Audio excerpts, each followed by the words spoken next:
Vamos falar então sobre a montagem do futuro governo, que agora pelo menos o primeiro escalão parece estar completo com 22 pastas. Esse é o número cabalístico. Muito se falava, será 15, 17, deve ficar em 22. E o ex-secretário de Meio Ambiente no governo de Geraldo Alckmin, no estado de São Paulo, o advogado Ricardo Salles, foi indicado pelo presidente Jair Bolsonaro para assumir o ministério de mesmo nome. O futuro ministro, que é presidente do Movimento em Direita Brasil, tem pós-graduação pelas universidades de Coimbra e Lisboa, além de especialização em administração de empresas pela FGV, a Fundação Getúlio Vargas.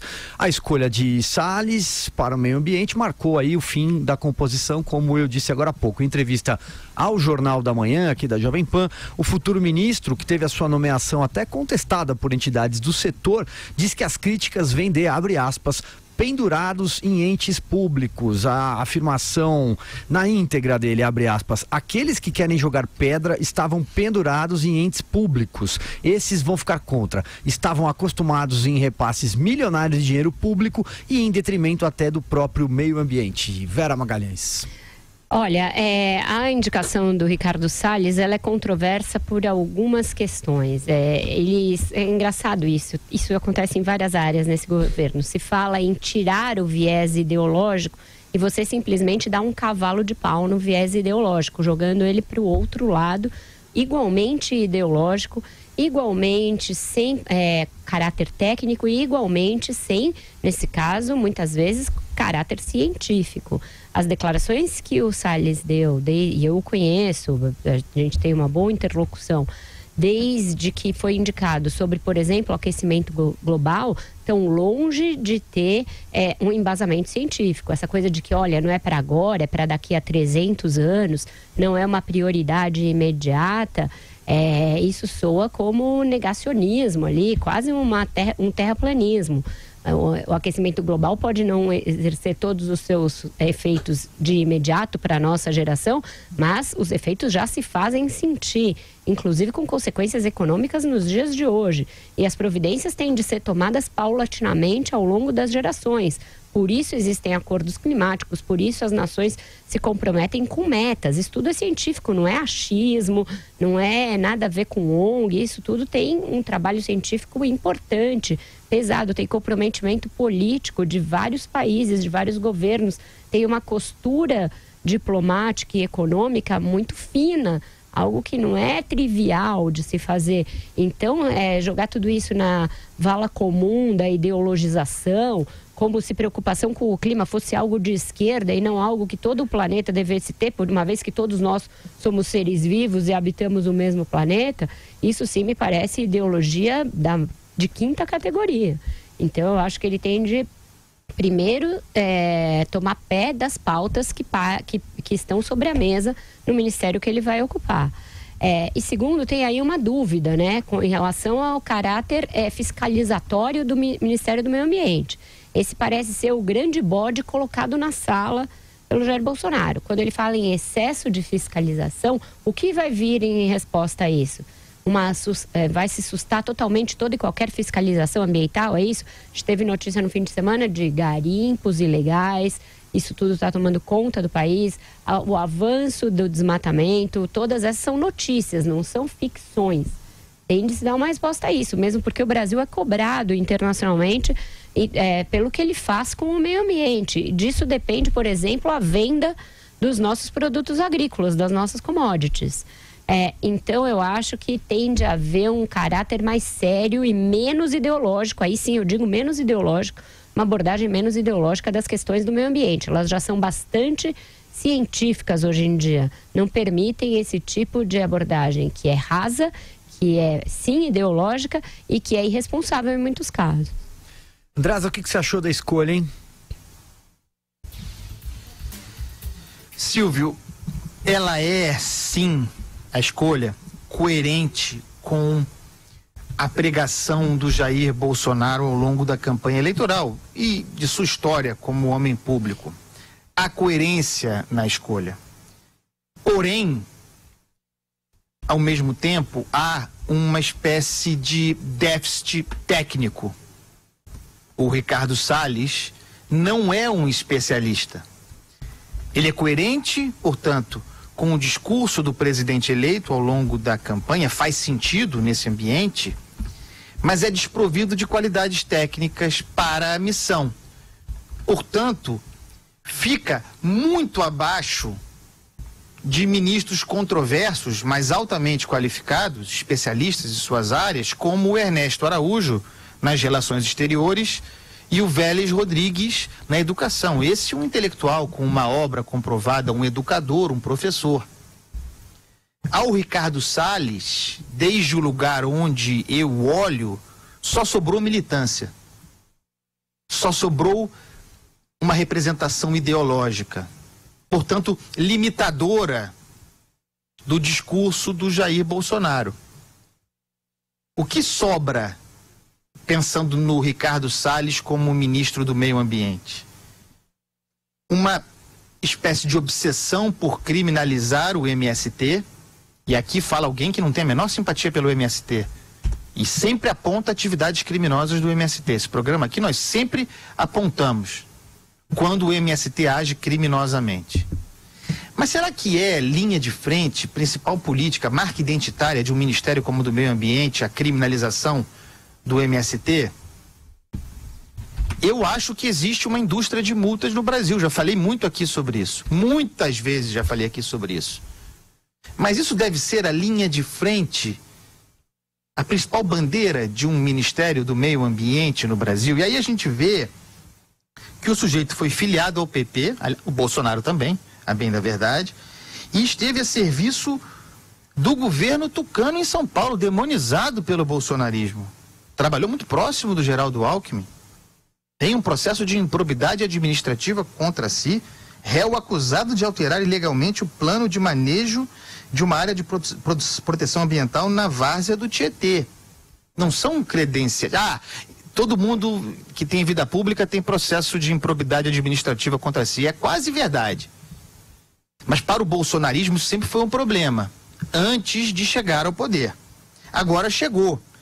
E ficamos sabendo também que o Ricardo Salles, não conheço, nunca vi, desejo sucesso e que me surpreenda, que o Ricardo Salles foi diretor jurídico da Sociedade Rural Brasileira. Vejam, é o ministro do Meio Ambiente, o futuro ministro do Meio Ambiente, e ele foi diretor jurídico da Sociedade Rural Brasileira. Legítima, importante, mas símbolo do que se chama de ruralismo no Brasil. Se discutia até bem pouco tempo a possibilidade do Ministério do Meio Ambiente ser incorporado ao Ministério da Agricultura. E esse tipo de currículo, de biografia, dá margens a que se diga que o Ministério do Meio Ambiente continua existindo, mas que está fundido, ou pelo menos submetido, aos interesses do Ministério da Agricultura. Ou não faz sentido isso? É claro que faz.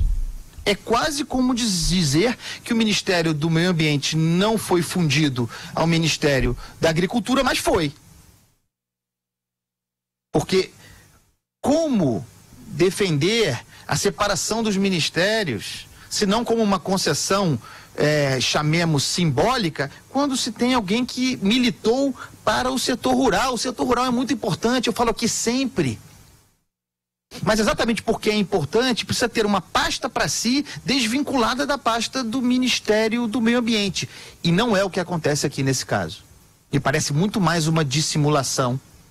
Essa escolha desse ministro não dá para defender, não faz sentido. É coerente com o discurso do Jair Bolsonaro, mas é tecnicamente insuficiente. Deixa muito rabo. Não foi bom. Joel, então, para a gente arrematar o tema. Bom, o governo Bolsonaro perdeu a virgindade, hein, finalmente. Com o Onix ali, alvo de inquérito, de suspeita, podia dizer que era só a cabecinha, mas agora não. O novo ministro é réu. Nomeou um réu. Ou seja, descumpriu aquela ideia meio idealista, utópica, de que não, nada do que cheire a corrupção pode tocar a nossa... Se é réu não quer dizer que é culpado, vejam bem, pode ser que ele seja inocente, mas é réu, isso é inegável. Então o governo Bolsonaro aí já deu um passo a mais aí do que era o sentimento original da campanha, né?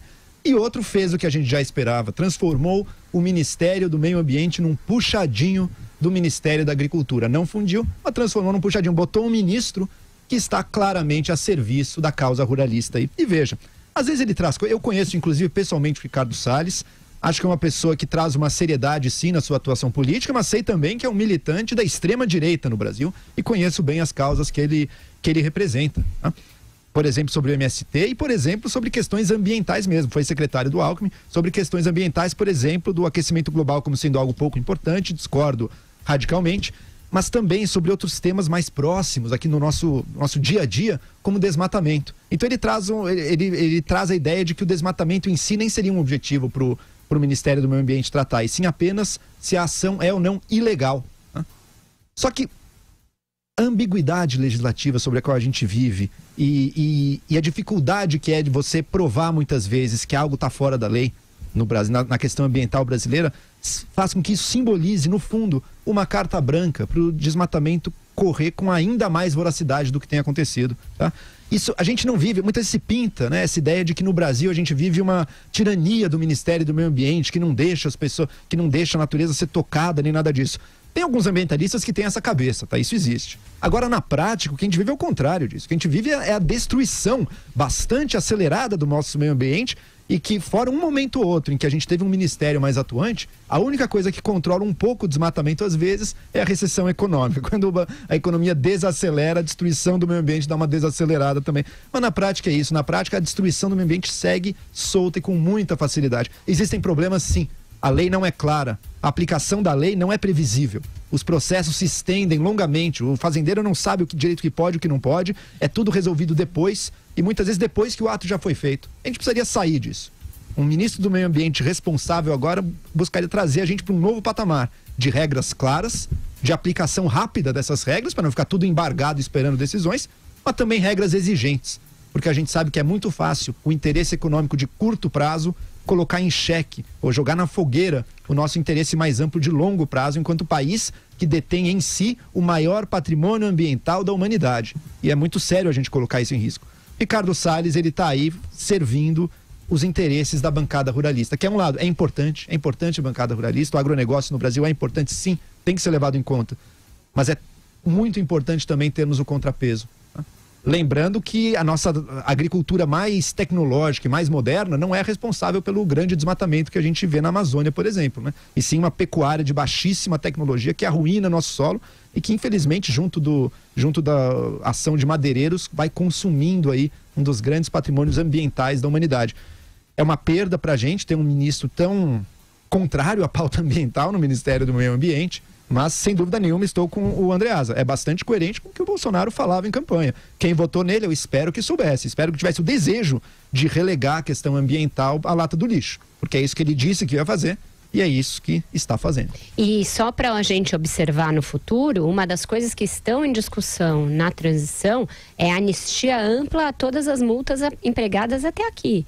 E isso vai ter um impacto de reversão de expectativa de arrecadação por parte do governo e da pasta. Uma pasta que já tem um orçamento bastante enxuto e uma estrutura de fiscalização bastante sucateada. Diante disso, diante de uma quebra de previsão de receita e diante de uma sinalização como essa, se for uma anistia amplíssima a todas as multas já empregadas, sem que se faça uma devida distinção do que é justo e o que não é, do que é excessivo e o que não é, passa para o lado de lá um recado de que liberou geral, de que a partir de agora não existe mais fiscalização ambiental no Brasil. É isso que o Brasil quer? É esse o recado que a gente quer passar, inclusive para o exterior, que compra os nossos produtos agrícolas, que acompanha essa questão? Enfim, eu acho que não. Eu acho que esse não é um recado de nação civilizada, né, João? É um bom ponto, Vera. É importante frisar isso um pouco, né? Porque às vezes fica uma polarização burra, né? Entre uma visão de que não tem que ter fiscalização nenhuma e outra meio xiita, né? De que não, então agora não pode mais nada. A gente tem que melhorar essa fiscalização, a gente tem que criar um novo patamar da regulação ambiental no Brasil. Mas para fazer isso é preciso ter pessoas comprometidas com o meio ambiente. Porque se não tiver isso, vai ter apenas o interesse econômico de quem se beneficia diretamente da destruição ambiental. E para a população brasileira como um todo vai ser uma grande perda se for isso mesmo.